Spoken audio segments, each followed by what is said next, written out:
Sidang perdana pembunuhan Brigadir Yosua Huta Barat telah digelar di Pengadilan Negeri Jakarta Selatan. Jaksa penuntut umum telah membacakan surat dakwaan kepada Ferdy Sambo dan Barada Richard Eliezer. Keduanya didakwa bersama-sama melakukan pembunuhan berencana kepada Brigadir Yosua dengan ancaman pidana hukuman mati. Kubu Sambo mengklaim dakwaan jaksa tidak cermat dan hanya berpegang pada keterangan satu saksi, yakni Baradae. Sementara Baradae tidak mengajukan nota keberatan dan mengakui kesalahannya menembak Brigadir Yosua. Untuk membahas yang lebih dalam, kita sudah terhubung melalui sambungan Zoom dengan kuasa hukum Barada Richard Eliezer, Roni Talapesi. Selamat sore, Bang Roni. Selamat sore Mbak Nana, selamat sore Bang Rasamala. Dan kuasa hukum Ferdy Sambo, Sore Bang Roni. Rasamala Aritonang. Selamat sore, Bang Rasamala. Selamat sore Mbak Nana, selamat sore Bang Roni. Oke, Selamat sore. saya mau ke Bang Roni terlebih dahulu. Bang Roni, hari ini klien Anda, Barada Richard Eliezer, sudah mendengarkan dakwaan jaksa. Bagaimana tanggapan tim kuasa hukum atas dakwaan JPU? Iya, dari hari ini agenda pembacaan dakwaan, ada beberapa catatan dari tim penasihat hukum, tetapi kami berpikir bahwa nanti kami akan uji di agenda pembuktian ya. Nah itu catatan kami, karena kami tadi berpikir, kami lihat bahwa catatan kami adalah dakwaannya tadi sudah lengkap ya, sudah cermat dan sudah jelas. Jadi kami berpikir bahwa sudahlah nanti kita pembuktian aja di agenda pembuktian. Seperti itu Mbak Nana. Apa saja catatan-catatannya Bang Roni, bisa Anda sampaikan? Bagian mana yang menurut Ya, Anda perlu dibuktikan nanti? Nanti Mbak Nana, karena ada hal yang membuat kami itu adalah strategi kami ya. Belum saya bisa sampaikan, tetapi tadi kami sangat teliti mempelajari dakwaan. Kami sudah mencatat hal-hal, nanti biarlah nanti di agenda pembuktian nanti kita sampaikan. Oke, tapi secara keseluruhan dakwaan JPU terhadap klien Anda ini sudah memenuhi kriteria ataupun rangkaian peristiwa sesuai dengan keterangan klien Anda, Baradae, Bang Roni? Saya pikir bahwa dakwaan ini kan baru lembaran pertama ya. Baru istilahnya pembukaan. Nanti kita lihat, nanti kalau masuk di agenda pembuktian ya nanti kita lihat sejauh mana pembuktian dari jaksa penuntut umum kan. Kami juga punya hak untuk melakukan pembelaan terhadap klien kami. Ya. Baik, jadi ada catatan-catatan yang itu nanti akan dibuktikan dan menjadi strategi dari kuasa hukum Baradae. Bang Rasamala, saya ingin tanya ke Anda, menurut tim kuasa hukum Ferdy Sambo, isi dakwaannya Barada Richard ini menyudutkan klien Anda?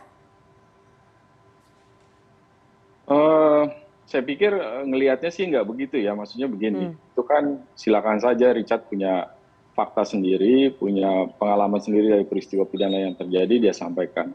Nah yang kami yang kami ulang-ulang kami mendorong dan juga kami menegaskan supaya sekalipun Richard sebagai justice collaborator, tetapi dia perlu untuk menyampaikan fakta yang sebenarnya, tidak hanya mengikuti apa saja yang disampaikan oleh jaksa penuntut umum. Artinya kalau memang tidak sesuai fakta, dia harus sajikan fakta yang sebenarnya, walaupun itu tidak bersesuaian dengan cerita jaksa penuntut umum.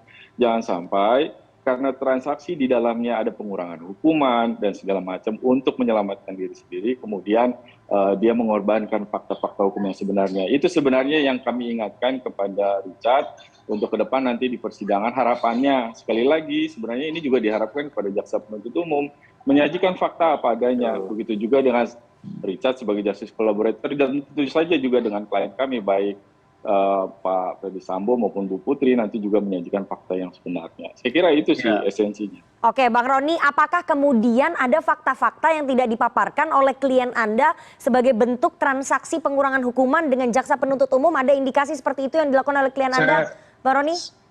Saya itu tidak betul ya Mbak Nana. Nah, saya perlu klarifikasi dari rekan Rasamala tadi sampaikan ya, bahwa proses GC ini bukan kami yang mau, tetapi negara yang memberikan ya. Proses asesmennya itu ada 3 kali dan syaratnya sangat ketat gitu, dan selalu dilakukan evaluasi ya. Terkait dengan GC ini ya, klien saya sudah berkata benar, sudah menyampaikan kebenaran, nanti kita uji di persidangan Pak Rasamala. Jadi menurut saya ayo kita sama-sama hargai proses ini. Saya punya kepentingan untuk membela klien saya, rekan Rasamala juga mempunyai kepentingan, tetapi ayo kita uji mana yang benar, mana yang salah kan. Tapi kan perlu saya sampaikan bahwa apa yang dikatakan oleh klien saya sudah sebenar-benarnya. Terima kasih. Oke, Bang Roni, kenapa kemudian klien Anda dan juga tim kuasa hukum tidak mengajukan eksepsi ataupun nota keberatan? Itu kan sebetulnya hak terdakwa ya. Saya pikir tadi kan formilnya sudah jelas kan, dakwaannya sudah jelas, sudah cermat, sudah lengkap kan. Ya, saya pikirnya apa? Kita ya sudah nanti kita masuk ke pembuktian saja kan. Nah setelah tidak ada eksepsi pastinya kan agendanya adalah agenda pembuktian. Nah, itu sesuai dengan hukum acara ya. Kita masuk ke agenda pembuktian. Itu tadi kan kita bermohon kepada majelis hakim kan. Itu hal-hal yang wajar saja Mbak Nana. Oke, itu wajar saja sebetulnya dilakukan di pengadilan-pengadilan lain. Tapi ini kan pelaku utama penembakan adalah klien Anda, Bang Roni. Jadi agak menjadi pertanyaan ketika klien Anda, Baradae, tidak mengajukan eksepsi ataupun nota keberatan dengan ancaman pidana yang cukup berat begitu ya?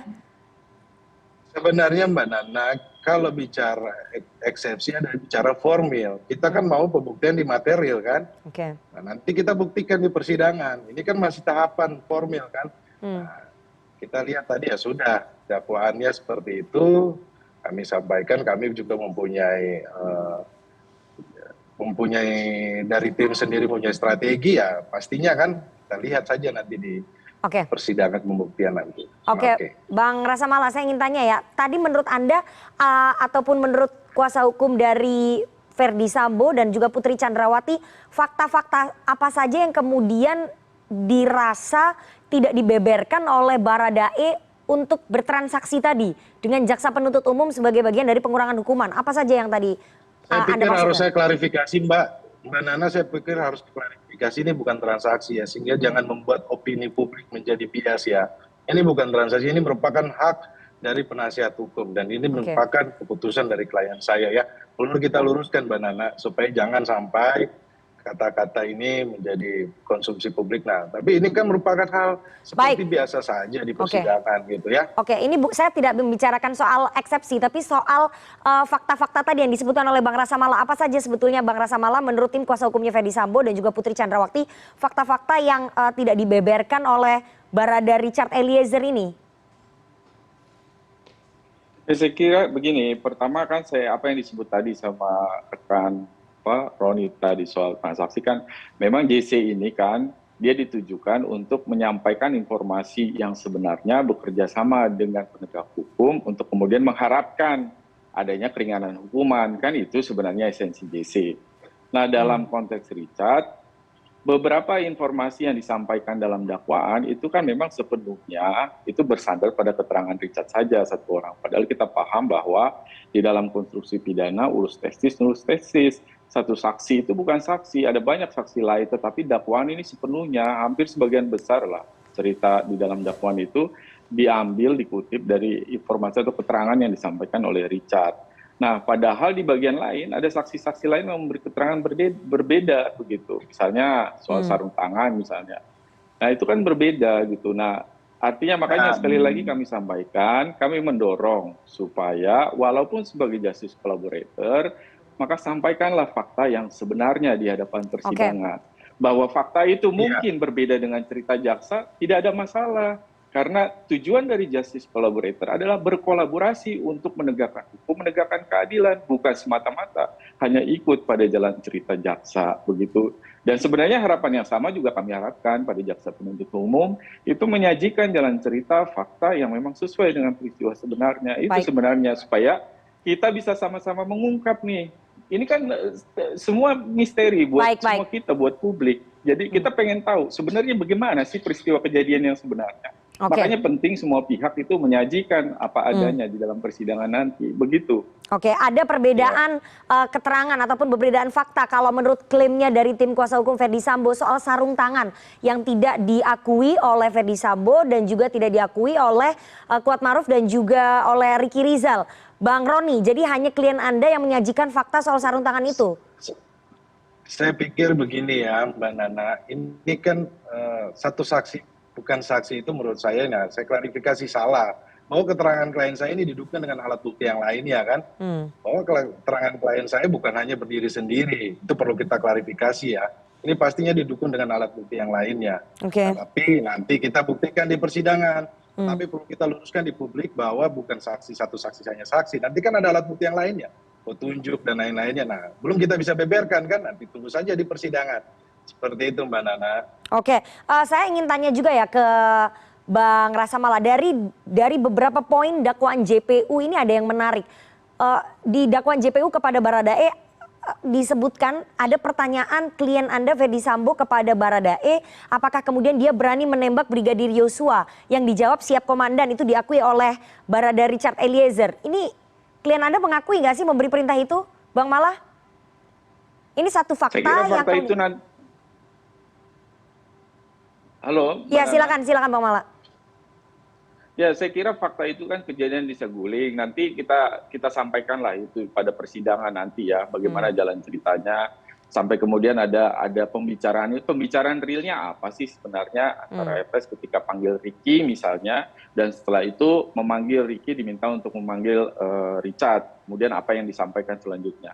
Apakah ketika menyampaikan itu ada Bu Putri di sana? Nah, itu kan harus disampaikan juga fakta yang sebenarnya. Hanya Richard yang bilang di situ ada Bu Putri. Sedangkan Bu Putri, baik Bu Putri maupun Sambo, menyampaikan bahwa tidak ada Putri di situ dan memang tidak ikut karena ada di dalam kamar.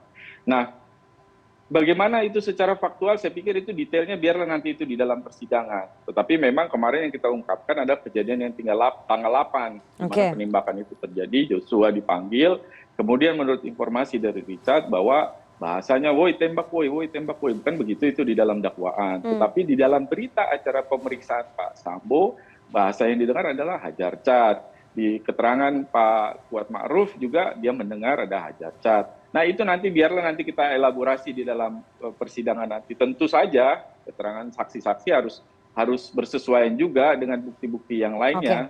Antara satu saksi dengan saksi lainnya, antara saksi dengan alat bukti yang lainnya itu juga harus saling bersesuaian. Ya, nanti kita lihat saja lah. Karena kan tidak mungkin juga kita mendapatkan titik temu dalam perdebatan publik semacam ini. Ini lebih pada bagaimana pembuktiannya nanti di persidangan. Betul. Oke, nanti saya ingin tanya ke Bang Roni soal perbedaan keterangan yang sebelumnya sudah disampaikan oleh tim kuasa hukumnya Ferdy Sambo seminggu sebelum persidangan dimulai. Tapi kita harus jeda terlebih dahulu. Bapak-bapak jangan kemana-mana, tetap bersama kami di CNN Indonesia Newsroom.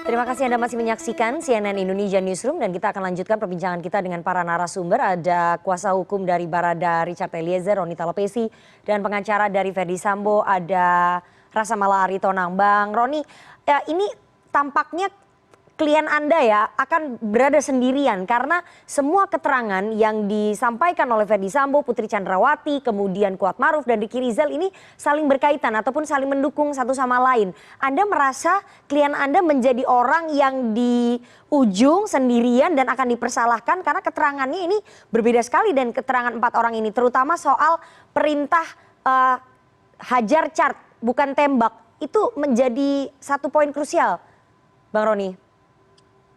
Iya Mbak Nana, kita tetap konsisten terhadap BAP ya, agar kurang masuk nalar aja kalau bilang hajar ya dalam situasi yang marah, kemudian dalam situasi yang tegang, dibilang kata hajar itu agak kurang masuk nalar. Nah, tetapi yang menarik tadi, rekan Rasa Mala sampaikan bahwa saudara Ricky Rizal dipanggilkan di rumah Saguling kan. Dan dalam BAP Ricky Rizal itu juga sudah dijelaskan bahwa perintahnya adalah perintah tembak.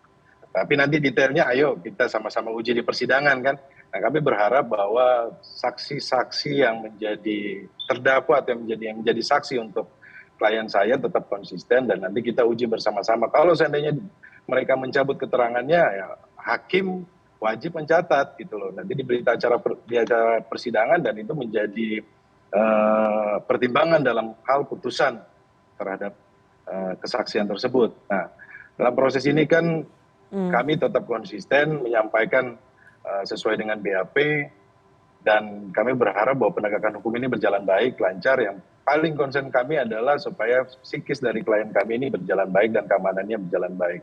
Seperti itu Mbak Nana. Oke, tapi Bang Roni, bagaimana kemudian klien Anda mempertahankan sendiri pendapatnya sementara yang 4 ini kesaksiannya ini saling berkaitan, saling mendukung satu sama lain. Ya Mbak Nana, kita uji nanti di persidangan kan, belum sampai masuk ke agenda pembuktian kan. Tentunya juga pun kita akan melihat kan, kita lihat perkembangan pengadilan. Tapi nggak apa-apa kalau seandainya memang klien saya bagaimana kan, pembuktiannya aja. Kembali lagi nanti ke majelis hakim kan, pasti majelis hakim akan menggali lebih dalam, kemudian keyakinan hakim. Kita lihat seperti itu. Nah, tapi pastinya kita akan melakukan pembelaan sesuai dengan apa yang sudah disampaikan oleh klien saya, dan klien saya konsisten.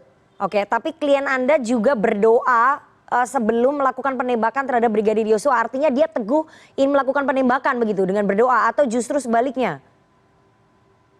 Nah, itu kan dakwaan dari JPU kan. Oke. Nanti kita akan sampaikan versi dari kita seperti apa. Jadi versinya apa? Seperti apa. Jadi pada saat itu berdoa itu untuk apa? Ya, pastinya kan situasinya ketakutan, kemudian situasi cemas. Tetapi detailnya Mbak Nana nanti di pengadilan ya. Oke, ini kayaknya pengennya dibuka semuanya di pengadilan. Tapi Bang Mala, saya harus tanya ya. Ini kan kesaksian dari klien Anda dan istrinya, ini kan saling mendukung. Kemudian Kuatmaruf dan juga Ricky Rizal juga saling mendukung. Hanya kesaksiannya Baradae yang memberatkan klien Anda. Ini bagaimana kemudian tim kuasa hukum nanti untuk bisa membantah kesaksian dari GC Baradae? Karena jaksa penuntut umum tampaknya berpegang pada kesaksiannya Baradae.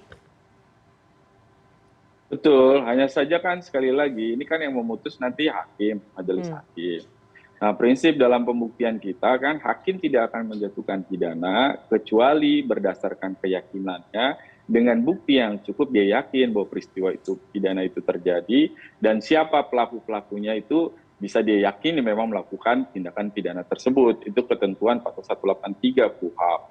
Nah, keyakinan itu harus dibangun lewat tadi bukti-bukti. Artinya kalau hanya Richard satu orang yang menyampaikan keterangan, sementara saksi yang lain menyampaikan keterangan berbeda, tentu kan dengan konstruksi 183 KUHP itu yang diyakini adalah apa yang informasi didapatkan dari lebih banyak kesaksian kan, pasti begitu.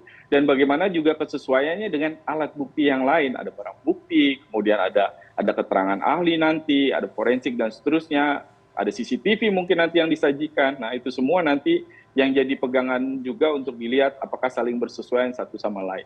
Nah, justru menurut saya justru membahayakan kalau kemudian status Richard misalnya sebagai justice collaborator itu nanti hakim menilai bahwa ada fakta yang harusnya dia mengetahui sebenarnya adalah A, tapi kemudian disampaikan adalah B. Sementara sebagai justice collaborator dia harus menyampaikan secara terbuka dan jujur gitu. Itu justru akan merugikan statusnya sebagai justice collaborator kan nantinya. Jangan lupa bahwa hakim juga punya kewenangan untuk menilai apakah sebagai JC dia valid sebagai JC atau justru dia tidak punya kapasitas sebagai JC karena keterangannya tidak reliable, tidak bisa diandalkan misalnya begitu. Oke. Itu tapi maksud saya, makanya kami mengingatkan. Oke. Gitu. Bang Mala, saya ingin tanya, artinya Anda ingin menyatakan bahwa alat-alat bukti itu nanti tidak cukup kuat untuk mendukung kesaksiannya Richard Eliezer begitu? Iya, itu nanti makanya nanti kita lihat di persidangan. Sekali lagi ini posisi kami mengingatkan supaya Richard bisa menyampaikan apa adanya, jangan sampai kemudian merugikan posisinya dalam statusnya sebagai JC. Oke, sebentar, satu-satu. Jangan terlalu Bang Roni sebentar. Menyimpulkan mengenai status JC ini kan. Sebentar. Saya nggak menyimpulkan. Bapak-bapak, satu-satu supaya diskusi kita konstruktif dan juga reliable. Silakan Bang Mala diselesaikan, saya berikan waktu, nanti Bang Roni saya berikan waktu untuk menanggapi. Iya, saya tidak menarik kesimpulan. Saya ini menyampaikan konteks GC, konstruksi GC, dan apa itu GC dalam kerangka hukum. Nah, dalam kerangka hukum tadi saya jelaskan, GC itu dia bukan hanya mengikuti cerita dari jaksa, tetapi menyampaikan fakta yang sebenarnya secara jujur di hadapan persidangan. Dalam konstruksi GC kita, hakim itu punya kewenangan untuk menilai apakah orang ini layak diberikan GC dalam putusannya nanti atau tidak layak. Berdasarkan apakah keterangannya bisa diandalkan, reliable atau tidak keterangannya itu. Kalau tidak reliable, dia bisa di-drop statusnya sebagai GC. Makanya kami mengingatkan supaya Richard juga menyampaikan keterangan yang sebenarnya. Itu aja poinnya sebenarnya. Oke, silakan Bang Roni ditanggapi. Iya, buat rekan Rasa Mala perlu kami sampaikan. Yang tadi saya sudah sampaikan di awal ya, bahwa proses menjadi GC ini diberikan oleh negara, prosesnya panjang ya. Ada asesmen, kemudian ada evaluasi, setiap hari dinilai. Nah, mengenai keterangan klien saya sudah seperti itu. Oke. Nah, sudah bersesuaian dengan alat bukti yang lainnya. Ya, saran saya ya mungkin rekan-rekan mungkin mempersiapkan juga kalau seandainya membantah bahwa keterangan klien saya tidak sesuai. Nanti kita akan lihat di persidangan kan, kalau rekan-rekan punya alat bukti yang lain silakan. Tetapi menurut saya dalam konteks GC ini sudah sesuai dengan Undang-Undang Perlindungan Saksi dan Korban Nomor 31 Tahun 2014 itu sudah sesuai. Dan ini semua diawasi oleh lembaga negara resmi kok. Dan juga LPSK selalu memonitor proses dari status GC klien saya ini. Tapi kalau klien saya kemarin tidak jujur mungkin sudah dicabut di proses penyidikan kan, sudah tidak lagi sebagai GC kan. Nah, itu yang perlu kita sampaikan kepada publik supaya tidak bias lagi. Seperti itu Mbak Nana. Oke. Kita nanti akan lihat pembuktiannya di persidangan, karena kalau sudah masuk ke dalam materi perkara tentu saja pembuktiannya di persidangan, bukan di diskusi seperti ini. Tapi saya bisa tangkap bahwa masing-masing pihak, baik kubunya Ferdy Sambo ataupun kubunya Baradae, ingin menguatkan argumentasinya ataupun pembelaannya kepada kliennya masing-masing. Sekali lagi, majelis hakim yang punya kebijaksanaan dalam menilai siapa yang bersalah, siapa yang benar di sini. Terima kasih sekali dua orang narasumber. Mbak Nana. Ya. Mbak Nana, boleh nggak sedikit aja? Oke, singkat untuk saja. meluruskan saja. Singkat saja. GC itu tidak ditetapkan oleh LPSK. Dia direkomendasikan oleh LPSK, tetapi harus ditetapkan oleh penegak hukum, baik itu penuntut umum maupun hakim dalam putusannya nanti. Jadi supaya jangan salah, supaya jangan salah. Itu aja. Dalam hal ini yang Oke. memberikan GC ini kan LPSK. Kita mengajukan tetapi LPSK yang approve kan. Ya, itu aja. Oke, jadi sudah ada rekomendasi dari LPSK, tapi sekali lagi JPU ataupun majelis nanti bisa mempertimbangkan apakah kemudian status JC-nya itu memang layak diberikan ataupun tidak, karena sekali lagi keputusannya ada di majelis hakim. Kita tunggu nanti bagaimana pembuktiannya. Sekali lagi tim kuasa hukum memang tugasnya adalah melakukan pembelaan kepada para kliennya, tapi sekali lagi pembuktiannya nanti di persidangan. Terima kasih sekali dua orang narasumber yang sudah bergabung pada sore hari ini. Ada tim kuasa hukum dari Ferdy Sambo, ada Bang Rasa Mala Aritonang, dan juga kuasa hukum dari Baradae, Bang Roni Talapesi. Sehat selalu Bang Mala dan juga Bang Roni. Persidangan masih panjang. Selamat membela para kliennya. Terima kasih. Terima kasih.